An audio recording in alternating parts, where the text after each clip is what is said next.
seems like yesterday, some of the stuff that I was looking back at. But they say time flies when you're having fun, and I'm certainly have had an amazing time since 2021 and excited about kicking off things here in 24. Speaking to Norris, just the consistency that he operates with day in, day out. He's extremely talented. He's a great young man, great humility about himself, but he's a very consistent guy that the moment's never too big for him. And that's what I've seen as he just continues to lead and progress and help our team get better.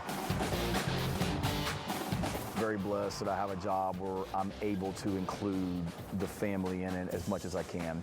So I never wanted either my family or the wives and the children of our coaches and staff's families to resent what their dads do for a living.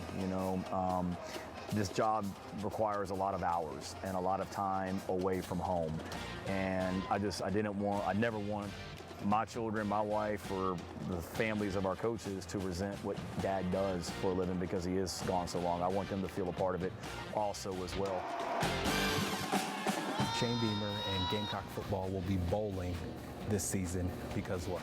Because of the young men that we have in this program, the hunger that they have, the fact that we've got a lot of people in this program that are still unhappy about last season and the way things finished, that know we're better than what we showed. Any noise on the outside has nothing to do with what's going on the inside as well. So for me, it's just focusing on what I can control, and that's try to be better myself as an individual and a coach each and every day, but then make the people around me in this program better each and every day.